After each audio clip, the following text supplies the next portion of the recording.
Hello everyone, आज हम आप सभी के लिए बहुत ही बढ़िया इंटरेस्टिंग सी रेसिपी लेकर आए हूँ जिसे आप बिना झंझट के बहुत ही झटपट आसानी से बना सकते हैं।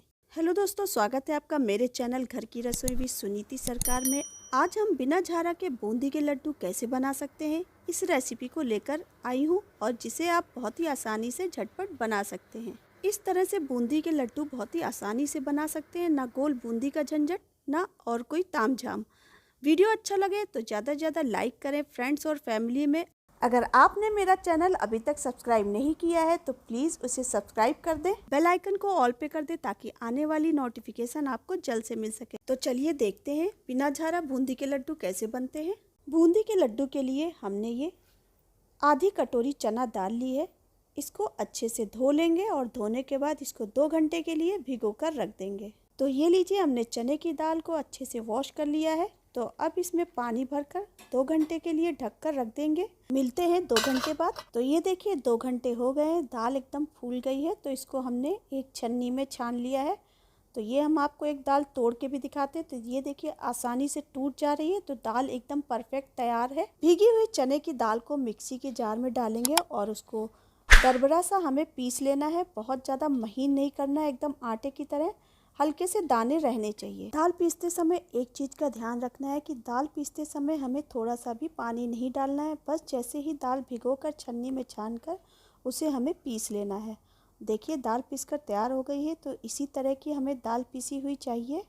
तो बिल्कुल परफेक्ट दाल पीसी है। दाल पीसकर तैयार हो गई है। तो अब हम इसे एक बाउल में निकाल लेते हैं। दाल को हमने पीसने के बाद बर्तन में निकाल लिया है। तो इसको अच्छे से मिक्स कर लेंगे ताकि सारी दाल एकदम एकसार हो जाए। गैस ऑन करके हमने एक कढ़ाई चढ़ा दी है और कढ़ाई में हमने आधा कप देसी घी डाला है। आपके पास अगर देसी घी ना हो तो आप इसकी जगह रिफाइंड या डालडा भी यूज़ कर सकती हैं, लेकिन देसी घी यूज़ करेंगी तो बेस्ट रहेगा। तलने के लिए फैली हुई कढ़ाई लें, गहरी कढ़ाई बिल्कुल ना लें। अगर गहरी कढ़ाई है तो आप उसकी जगह फ्राई पैन ले सकते हैं। तो घी अच्छे से गर्म हो गया है। तो हम दाल को थोड़ा थोड़ा हाथों में लेंगे। दाल को हाथों में लेने के बाद उसे एक छोटी पूड़ी की तरह बेलेंगे। हाथों में उंगलियों की मदद से उसको दबाएंगे और छोटी सी पूड़ी बनाने के बाद घी में उसको हम डाल देंगे। देखिए इस तरह से हमें बना लिया है और इसको घी में धीरे से डाल देंगे। आप चाहें तो गदेलियों की मदद से उसको फैला लें या उंगलियों पर ही अंगूठे से उसको दबाते हुए अच्छे से फैला लें और फैलाने के बाद उसको घी में डाल दें। और हाँ, एक बात का और ध्यान रखना है, गैस की फ्लेम को मीडियम रखें या मीडियम से थोड़ा कम। नहीं तो ये ऊपर और नीचे से तो सिक जाएगी, लेकिन बीच में अंदर की तरफ ये दाल कच्ची रह जाएगी। इसलिए गैस को मीडियम रखना बहुत ही ज़्यादा ज़रूरी है। तो ये देखिए हम आपको एक उंगलियों में अंगूठे की मदद से फैलाते हुए दिखा रहे हैं। इसको हमने पतला पतला फैला लिया है और इसको हमने घी में डाल दिया है। दाल की जो ये टिक्कियाँ बना रहे हैं, आप घी में उतना ही डालें जितना घी में जगह है। जितनी टिक्कियाँ आ जाए एक बार में उतनी ही सेकें। जब तक कि घी में ये टिक्कियाँ सिक रही हैं, गैस मीडियम है, तब तक दूसरी तैयारी देख लेते हैं। ये हमने 1 कप चीनी ली है और चीनी में ये लौंग डाली है जिससे चींटियाँ ना लगने पाए चीनी में।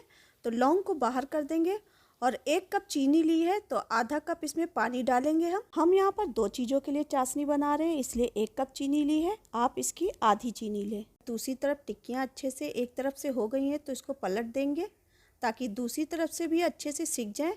दोनों तरफ से सेकना इसको बहुत ज़्यादा ज़रूरी है ताकि ये अंदर से कच्ची ना रहने पाए। इससे लड्डू में भी कच्चापन आएगा, इसलिए इसे मीडियम गैस पर ही सेकें, कोई भी जल्दबाजी ना करें। टिक्कियों को अलट पलट कर हमने अच्छे से सेक लिया है। ये अच्छे से अंदर तक सिक गई हैं और इसको अब हम निकाल लेते हैं एक प्लेट में। टिक्कियाँ निकालने के बाद गैस की फ्लेम को सिम कर देंगे और बची हुई दाल की फिर से टिक्कियाँ बनाकर घी में डाल देंगे। तो फिर से उसी तरह से टिक्कियाँ बनाते जाएंगे और घी में हम डाल देंगे। सारी टिक्कियाँ डालने के बाद गैस की फ्लेम को फिर से मीडियम कर देंगे। तो दूसरी तरफ चाशनी को देख लेते हैं। तो चाशनी भी तैयार हो रही है, चीनी घुल गई है। इसे हमें एक तार की चाशनी नहीं बनानी है, बस चिपचिपी सी चाशनी चाहिए, उतना ही हमें इसे पकाना है। चने की दाल की जो हमने टिक्कियाँ निकाली हैं उसको चेक कर लेते हैं कहीं अंदर से कच्चा तो नहीं है। तो आवाज़ सुनकर लग रहा होगा ये बिल्कुल भी कच्ची नहीं है। तो कढ़ाई में जो हमने टिक्कियाँ डाली उसको भी पलट देते हैं क्योंकि एक तरफ से वो अच्छे से पक गई है तो दूसरी तरफ पलटना बहुत ज़्यादा ज़रूरी है। इनको भी हमें उसी तरह से सेकना है जिस तरह से हमने पहली वाली टिक्कियाँ सेक कर निकाली हैं।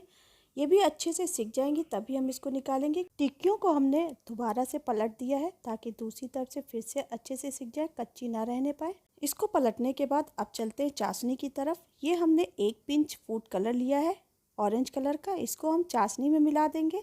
ये टोटली ऑप्शनल है, आपके पास हो तो डालें, नहीं तो आप स्किप कर सकते हैं। इससे लड्डुओं का कलर बहुत ही बढ़िया आएगा।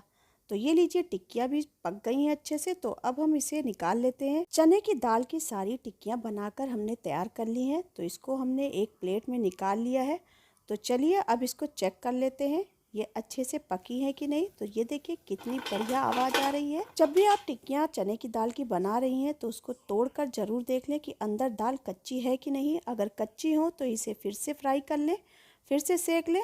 तो देखिए सारी टिक्कियाँ हमारी अच्छे से पककर तैयार हो गई हैं। तो फ्रेंड्स, टिक्कियाँ रेडी हैं, तो इसको छोटे छोटे टुकड़ों में तोड़ लेते हैं। और क्या करना है इसको तोड़ने के बाद आगे देखते हैं। तोड़ते समय अगर आपको कोई भी टिक्की कच्ची लग रही है तो इसको दोबारा से फ्राई कर लें। तो सारी टिक्कियाँ अच्छे से टूट गई हैं। तो इन टूटी हुई टिक्कियों को मिक्सी के जार में डालकर इसका हमें चूरा बना लेना है। तो ये देखिए बढ़िया सा चूरा बनकर तैयार हो गया है। कितना बढ़िया ये चूरा बना है, बहुत ही बढ़िया घी का टेक्सचर भी आया है। तो ये लीजिए फ्रेंड्स, कितनी बढ़िया मोती ये तैयार हुई हैं लड्डू के लिए। लग रही है ना बढ़िया सी बूंदी। इन बूंदियों को हम आपको पास से भी दिखाते हैं कि कितनी बढ़िया ये बूंदियाँ बनकर तैयार हुई हैं। ना झारे की ज़रूरत पड़ी है, ना किसी झंझट की। तो ये लीजिए, बूंदियों को हमने प्लेट में रख लिया है। इसे हमें किसी छन्नी से छानने की ज़रूरत नहीं है क्योंकि ये सारी बूंदियाँ एक साथ हैं। तो ये देखिए कितनी बढ़िया बूंदियाँ बनकर तैयार हुई हैं। देसी घी के लड्डू हों क्या कहने। दाल के इस चूरे को हम फिर से उसी देसी घी वाली कढ़ाई में डाल देंगे। और कढ़ाई में डालने के बाद जो हमने सीरा रखा है, ये देखिए बिल्कुल चिपचिपी सी चाशनी बनी है। इसको हमें एक तार का बिल्कुल भी नहीं बनाना है, ये कोई तार आर नहीं है, बस चिपचिपी सी चाशनी बनी है। लड्डुओं में फ्लेवर लाने के लिए हमने आधा चम्मच केवड़ा डाला है। आप अगर केवड़ा नहीं पसंद करते हैं तो इलायची पाउडर भी डाल सकते हैं। तो चाशनी को हमने थोड़ा सा गर्म कर लिया क्योंकि चाशनी ठंडी हो गई थी। चाशनी को गर्म करने के बाद उसकी आधी मात्रा इन लड्डुओं में डाल देंगे और आधी रोक लेंगे क्योंकि हमने 1 कप की चाशनी बनाई थी, इसलिए पूरी चाशनी इसमें नहीं डालेंगे। उसकी आधी मात्रा ही चाशनी की इसमें डालेंगे और आधी मात्रा डालने के बाद उसको अच्छे से मिक्स कर देंगे। चाशनी डालने के बाद चम्मच की मदद से अच्छे से मिक्स करना बहुत ज़्यादा ज़रूरी है ताकि सारी बूंदियाँ रस में डूब जाएं, मिक्स हो जाएं। अगर आपको ये लग रहा है कि चाशनी ज़्यादा है, लड्डू कैसे बंधेंगे, तो अभी ये बूंदियाँ रस सोखेंगी, इसलिए घबराने की कोई ज़रूरत नहीं है। आपके पास अगर खरबूजे के बीज हों तो डाल दें, नहीं तो आप इसको स्किप कर सकते हैं क्योंकि बूंदी के लड्डू में खरबूजे के बीज बहुत ही ज़्यादा टेस्टी लगते हैं। लड्डू के पेस्ट में खरबूजे के बीज डालने के बाद इसको भी अच्छे से मिक्स कर देंगे और मिक्स करने के बाद अब इसे हम लिड से कवर कर देंगे। अगर आप इसी नाप से लड्डू बनाना चाहते हैं तो आधा कप चीनी और आधा कप का आधा पानी लें। तो लिड से हमने इसके पेस्ट को कवर कर दिया है। 1 घंटे बाद कवर को हटाएंगे तो देखिए सारा सीरा लड्डू ने सोख लिया है। तो ये लीजिए भाई, लड्डू बनाने के लिए बूंदियाँ एकदम तैयार हैं। तो थोड़ा थोड़ा सा बूंदी उठाएंगे और उसको गोल करते हुए हाथों में दबाते हुए हल्के हल्के और इसको एक गोल आकार में शेप दे देंगे। तो ये देखिए कितना बढ़िया लड्डू बनकर तैयार हुआ है। लड्डू बनाने के बाद जिस तरह से वीडियो में दिखा रहे हैं इस तरह से अगर करते हैं तो लड्डू बहुत ही बढ़िया गोल शेप आता है। वाह, कितना बढ़िया परफेक्ट ये मोतीचूर का लड्डू बनकर तैयार हुआ है। इस तरह से मोतीचूर के लड्डू आप झटपट बना सकते हैं और मेहमानों को खिला भी सकते हैं। जो भी इन लड्डुओं को खाएगा वो आपकी तारीफ किए बिना रह नहीं पाएगा। परफेक्ट इसी नाप से अगर आप लड्डू बना रहे हैं तो आधा कप चीनी की ही चाशनी आप तैयार करें। तो ये लीजिए, बूंदी के लड्डू एकदम बढ़िया से तैयार हो गए हैं। तो ना झारे की झंझट और ना किसी और चीज़ की, सारे लड्डू बनकर तैयार हो गए हैं। तो आप इसे कब बना रहे हैं, किस तरह से बना रहे हैं, कमेंट बॉक्स में लिखकर मुझे ज़रूर बताएं। तो ये लीजिए, हम इसे गार्निश करेंगे खरबूजे के बीज के साथ। आप इसे किसके साथ गार्निश करना चाहते हैं? यकीन मानिए इन लड्डू को बनाने में आपको कोई दिक्कत नहीं आएगी। बहुत ही आसानी से बहुत ही बढ़िया से लड्डू आप बूंदी के तैयार कर सकते हैं। इन लड्डुओं को बनाने के लिए अगर आप फैली कढ़ाई या फ्राई पैन का इस्तेमाल करते हैं तो यकीन मानिए बहुत ही कम घी लगेगा। जितना हमने घी डाला था उसका आधा घी बच गया, उसको हमने निकाल लिया था। घी को निकालने के बाद ही हमने बूंदियों को कढ़ाई में डाला था और ये लड्डू उतने ही कम घी में बनकर तैयार हुए हैं। तो ये रेसिपी आप कब ट्राई कर रहे हैं? इन लड्डुओं को आप कोई भी तीज त्योहार पर बनाकर झटपट से रेडी कर सकते हैं और सभी देखकर खुश हो जाएंगे। तो ये लीजिए भाई, एक लड्डू तोड़कर दिखाते हैं। कितनी बढ़िया बूंदियां नजर आ रही हैं और कितने सॉफ्ट हैं। आपको मेरी मेहनत पसंद आई तो मेरी वीडियो को लाइक करें, शेयर करें फ्रेंड्स और फैमिली में। अगर आप मेरे चैनल पे पहली बार आए हैं तो प्लीज इसे सब्सक्राइब करना बिल्कुल मत भूलिएगा। वीडियो को अंत तक देखने के लिए आप सभी का बहुत बहुत धन्यवाद। आप सभी स्वस्थ रहें, मस्त रहें। मिलते हैं नई वीडियो के साथ।